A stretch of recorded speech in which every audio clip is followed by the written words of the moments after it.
Bob, we could go on for a long time talking about all your great cases, but I'd like to move on toward your career in the last few years. Being your partner for over 25 years, I know that you've come to a point where you pretty much quit trying lawsuits. When was that approximately? Well, I guess it probably goes back to, I can remember that I started mediation and arbitration in 1994, but I didn't quit trying cases quite then. I actually probably quit trying them towards the latter part of the 90s, 97, 98, something like that. And focused more on the mediation arbitration after that. I mean, you were one of the leaders, at least locally, in becoming involved in the mediation process and formulating the guidelines for that, as I understand it. Yeah, I was on the committee that the federal judges here in the Eastern District appointed to come up with a mediation program. And I was, Shelby Grubbs was the chairman of that committee, and I was on that committee with a lot of other people. And at one point I was on the Tennessee Supreme Court alternative section that drafted the ADR committee that drafted the Rule 31 for. What do you think of the evolution of mediation arbitration vis-a-vis the trial practice? Yeah. Well, if I was in the middle of my busy trial practice in years past, I'm not sure how much I would have liked mediation, because I really enjoyed getting ready for and the challenge of getting ready for and trying lawsuits. I would not have really opposed mediation, and obviously I don't oppose it now. Ideally, and I've said this before, that if it was a perfect world, we wouldn't need mediation, because good lawyers should be able to sit down and settle things that can be settled without the involvement of a mediator. We're not in a perfect world. And so I think mediation serves a real purpose, and I'm certainly a fan of mediation. That does not in any way diminish my confidence in our jury system, because there are cases that can't be settled, and they need to have a way to get resolved, and that is our jury system. So I certainly can recommend mediation. I'm afraid that sometimes it may be abused a little bit, and it may be parties and corporate entities and even lawyers use mediation as something to take the pressure off of them, and try to get the mediator to resolve it rather than they resolving it themselves, or rather than going to trial. So I'm a firm believer in mediation, and certainly in arbitration too, which is really not new. Mediation is much newer than arbitration is, but I'm a firm believer in it, but I'm also a firm believer in the jury system. Are you still doing much mediation? I'm doing some, not as much as I once did. I've done several hundred over the years, but I'm not doing all that many now. I probably have more arbitrations going right now than I do mediations, actually. And I know that you've done some. You served as off counsel for certain corporations in the past few years. Have you enjoyed that work? Yes, I enjoy that. I worked with just other corporate clients and that sort of thing, but I'm mostly my of counsel work here at the firm now is mostly mediation, arbitration, and then being around to counsel with other lawyers in the office about things, other lawyers like you, about evaluating cases. And with over the last nearly 10 years, I was general counsel for the Knoxville Utilities Board, and that was I was the general counsel for Knoxville Utilities Board, so that was not a true of counsel type position like we think of it in the structure of a law firm. And I turned that over to others in our office just at the end of last year, and that was very satisfying, because KUB was a client that didn't get a lawyer to take shortcuts. They got a lawyer to tell them the truth and to try to do what was right in every situation. Those are good clients to have.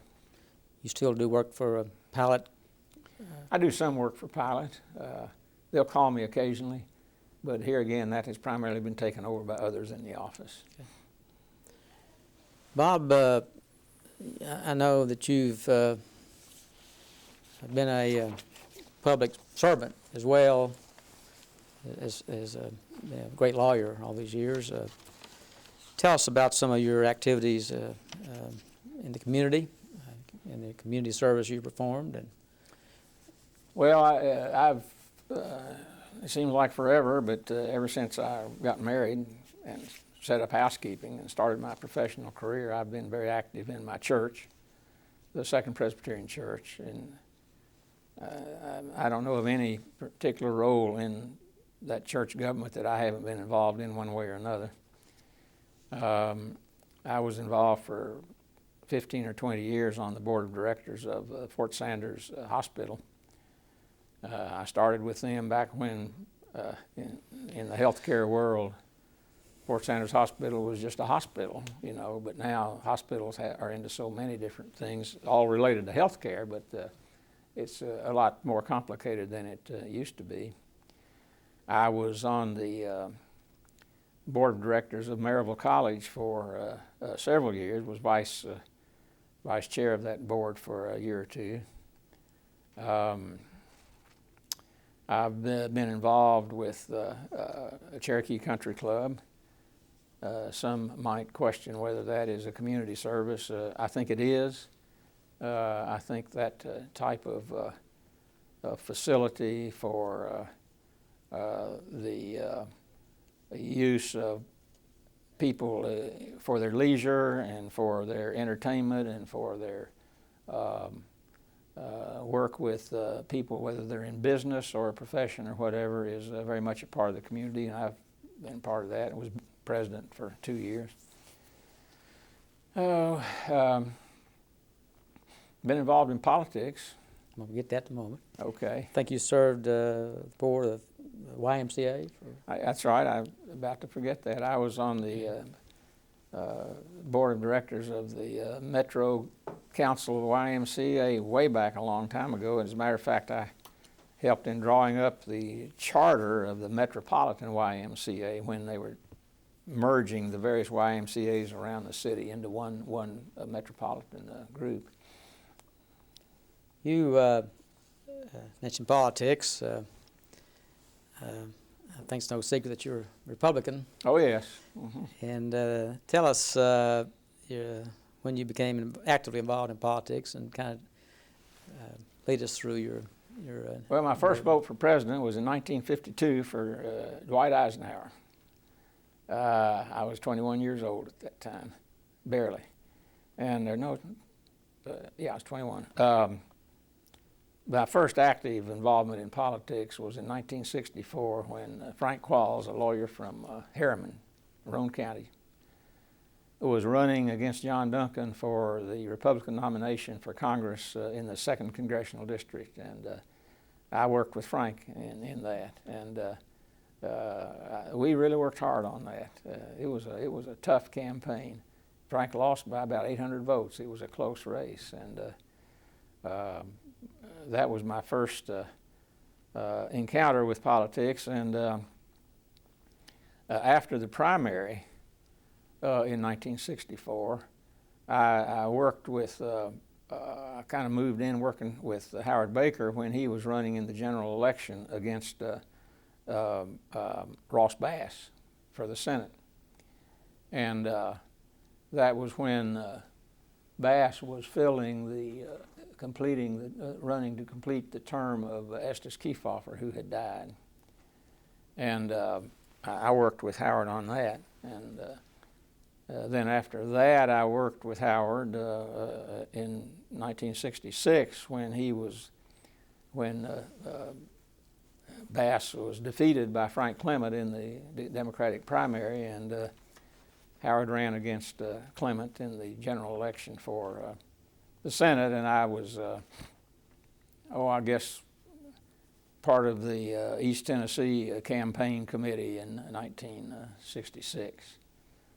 Of course, I was involved in a lot of little things from here and there, local elections and things like that. In 1972, I was state campaign chairman for Howard Baker's re-election campaign when he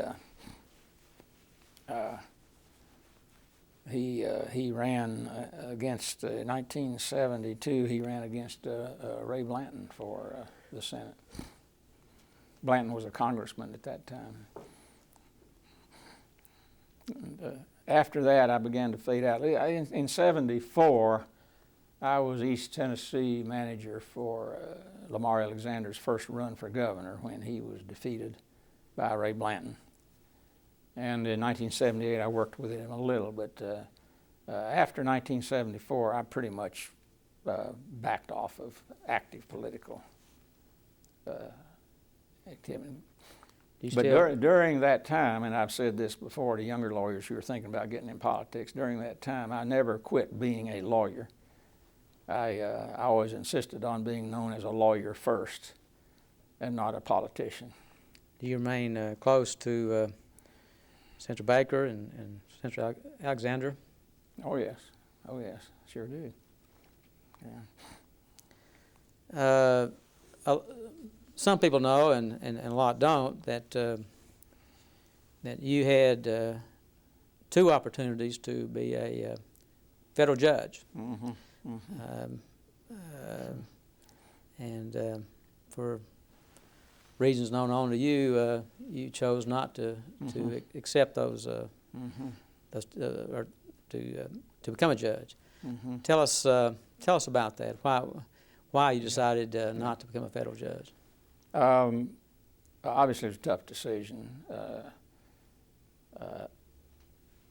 I can't remember the first time that I had an opportunity, what year it was, but I know that 1982 was the second time that I was offered to be nominated for a federal judgeship, and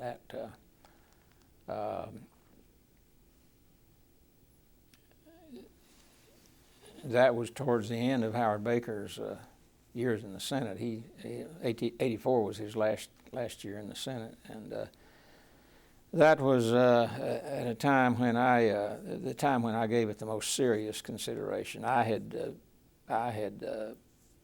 had an opportunity somewhere along in there to go on the Sixth Circuit Court of Appeals, and I knew I didn't want to do that.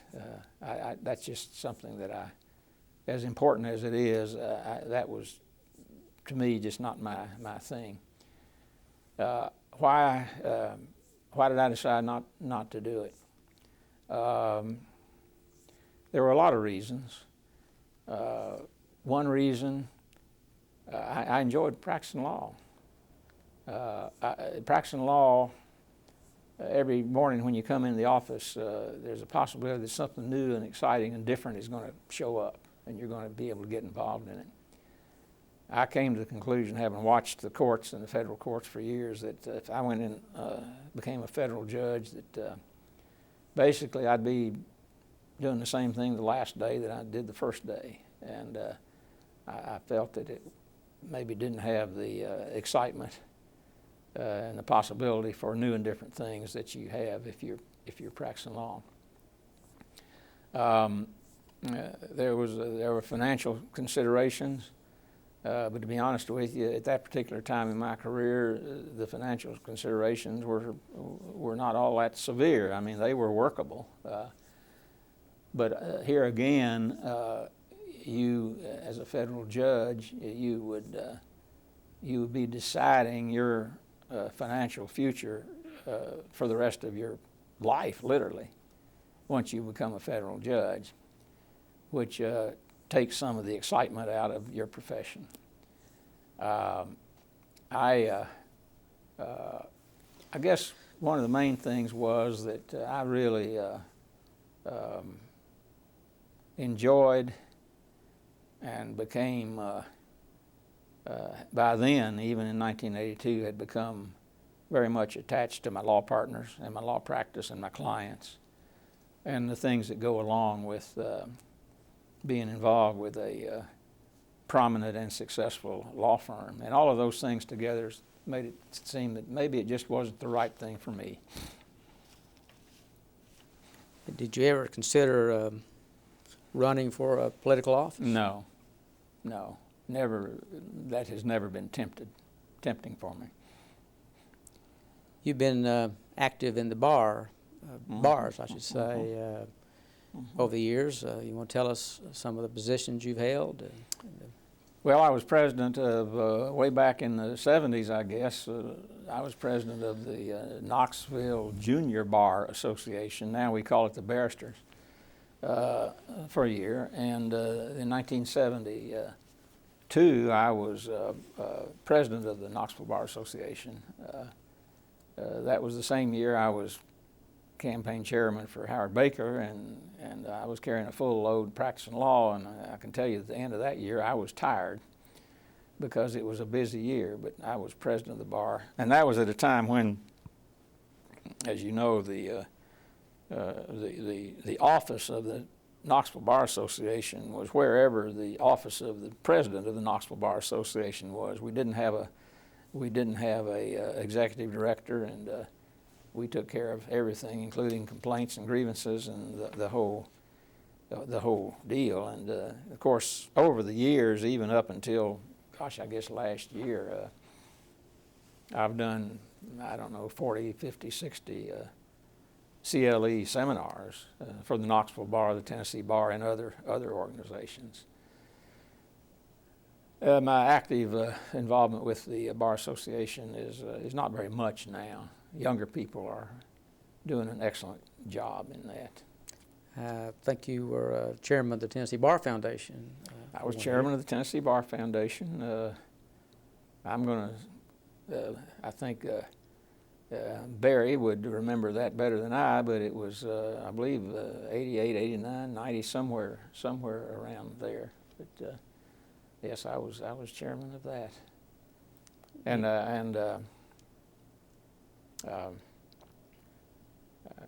I would not have been as agreeable to taking that if it had not have been for who the executive director of the Tennessee Bar Foundation was at that time.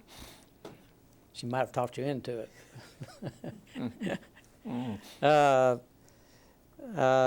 You've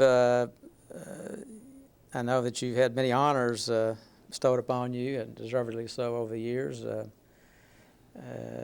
Tell us some fellowships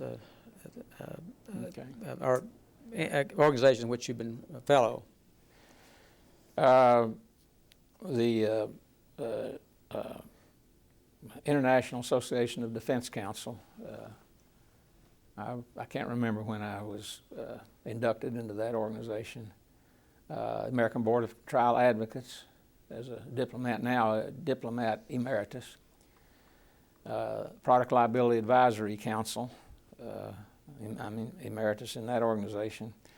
In 1977, I was inducted into the American College of Trial Lawyers and served as a state chairman of the American College. I think, I may be right on this, I think in maybe 91 and 92. And then in 1993, I was elected to serve on the Board of Regents of the American College of Trial Lawyers, where I served for 4 years through 1997. And I was a member of the first rendition of the Appellate Court Nominating Commission back in the 80s, which, as you know, had the responsibility for sending names to the governor for appointment as members of the Court of Appeals, and at that time the Supreme Court. And no, strike that, it was not the Supreme Court back there, it was the Intermediate Court of Appeals, criminal and civil back then. Oh, there may be others that don't come to mind right now. Okay. You remember the American Bar Foundation? American Bar Foundation, that's correct. Yeah. Yeah. The Knoxville Bar Foundation. Knoxville Bar Foundation. I know, speaking of your years with the American College of Trial Lawyers, that was a labor of love. That was an extremely satisfying experience. It was being on the Board of Regents of the American College of Trial Lawyers is a lot of work. I calculated one time that it probably took 4 to 6 weeks out of your year, but it was very satisfying because you got an opportunity to interact with the best lawyers in the business, plaintiffs' lawyers, defense lawyers, criminal defense lawyers, and an organization which I'm certainly biased, but I think is among lawyers' organizations is as highly respected, if not more so, than any other lawyers' organization because of the care that goes into the selection of those who become fellows. How do you think organizations such as the American College and other organizations in which you've been involved benefit lawyers and the bar as a whole, and why are they important? Our system of justice doesn't operate in a vacuum. It requires constant attention by judges, by lawyers. And like any other worthwhile enterprise, the profession of law requires joint action, joint research, joint effort on the part of the people involved. We can't simply sit by and expect everything to work right without some attention from organizations that are looking to see that it works right, other than just going to court and trying lawsuits and writing briefs and things like that. And these organizations are very important on that. For instance, ABOTA, American Board of Trial Advocates, their main reason for existence is the preservation of the jury system. And in today's world, the jury system is under stress from people who think that's not a very good way to resolve controversy. The American College of Trial Lawyers is very much involved with the rules of procedure, criminal procedure, civil procedure, the attorney-client privilege, and other things that affect the ethics of the profession, the improvement of the standards of trial practice. And as a result of the college's work over the years, they have had a major influence for good with the Federal Judicial Conference that deals with rules and so forth, to the extent that they seek the input of the American College for rule changes having to do with evidence or procedure or whatever, bankruptcy, all the whole panoply of rules that you have. So without these organizations, now there are probably too many organizations, but without the organizations that are truly dedicated to improving our judicial system, it's hard to think that our judicial system would work as well as it does. When you talk about improving it, eliminating bad practices is an improvement, as well as urging and having the vision to urge good practices. What's your sense of how the practice of law is at the present time, considering the mediation issue we've discussed and other problems that we face? I'm probably like almost any other 76-year-old lawyer that you would talk to who spent a career in the trial practice, that I'm glad I did it when I did it.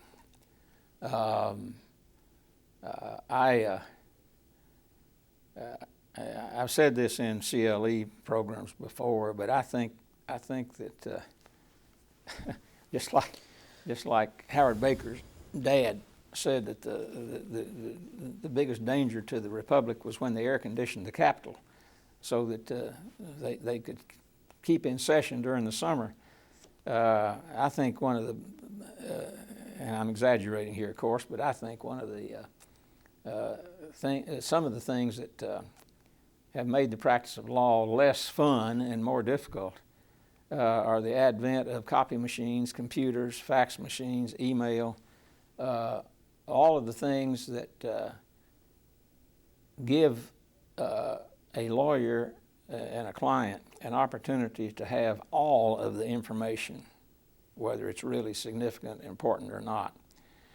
I was on a panel one time in the Sixth Circuit conference several years ago where we were talking about discovery. And I made the comment that why do you need to take discovery of everybody that walks and talks? Go out and interview the witnesses. Save the time and the money to take formal discovery. And you would have thought that I suggested doing away with the jury system. I mean, everybody thought that you just had to take, what about your clients and malpractice and all that? And my view on that was you do the best you can to get the information. And my experience is I can get better information from a witness who I'm permitted to talk with, sitting in his living room or in his back porch, than I can putting him under oath and getting him into a conference room for a deposition. So I think we overdo it. I think it's overdone. People are expected to do too much. And I don't know whether it's defensive practice the way there is a defensive practice of medicine or not, but I think we have a tendency to overdo it. As opposed to the days when I was the busiest, when I was required to and made a judgment as to what was really important in facts, and discarded all of the chaff, and thereby I think gave the client more efficient service at less cost than today when you're loaded up with paper. About the time I started practicing, there were some greats in the profession in Knoxville, present company excluded, but Jack Dowdy, about whom you spoke, Clyde Key, Herb Campbell, Ray Jenkins. Ray Jenkins. How do you compare those great lawyers to the lawyers of today, even the great lawyers we have today? I mean, we have awful lot of good lawyers, but I'm not sure we have lawyers that rise to the level of the four names that you mentioned there. And here again, those lawyers tried lawsuits without a bevy of assistants pulling out bales of paper. They talked to witnesses themselves. They did their own research, and they went into the courtroom and tried their cases. And Those are skills that we have good trial lawyers, there's no question about it. But the kind of skills that those guys, those giants of the profession had, I'm not sure we're going to see their like anymore, because there's other ways of doing it, and those ways, in my opinion, don't require the skills that the Dowdys and the Keys and the Herb McCampbells and Ray Jenkins had to have. Bob, what are your plans for the future with respect to practice, if you have plans? Well, I'm having less and less mediation. I want to continue doing some mediation. I'm doing some arbitration, and I'm going to continue to do that. I certainly will continue to be available for any counseling type work with young lawyers or partners or that sort of a thing. I'm doing what I want to do instead of what I have to do, which I did for nearly 50 years. I understand your sons and your son-in-law took you the Ryder Cup last year for your 75th birthday. Yeah, we did, and that was a marvelous experience. It was. That was with my two sons and my son-in-law. Spent a week together without any interference from my son and my doctor's son getting emergency calls, or my lawyer and myself getting calls from the office, and my son-in-law, who has a stressful job himself. We did that, and of course that togetherness with the four of us duplicated a marvelous experience that we had 10 years ago when we took a boat trip from Duncan Dock in Knoxville to our place on Lake Michigan by the river, together in a boat for 8 days. So I plan to continue family things. I've got grandsons and granddaughter who are involved in sports, and we try to take those in when we can. So, any subjects or topics, opinions you have that I haven't asked you about that you want to comment on? Oh, I think we've covered about anything. I would, and this is, I'm not patronizing Barry and the Tennessee Bar Foundation, but I think this idea of the Legal History Project is a marvelous idea, not because I get to appear on camera and talk about myself, but because it does preserve a lot of the lore of the profession in Tennessee. And I can see people 20, 30, maybe even 50 years from today consulting some of these interviews and finding out how it really was back then. I commend you for doing that. And Bob, my final question to you is, how would you like to be remembered as you approach the end of your career?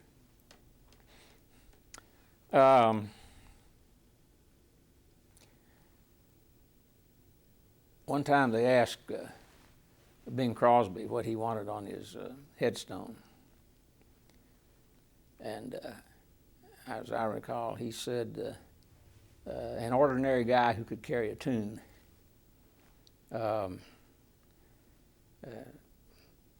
Turning that into my experience as a lawyer,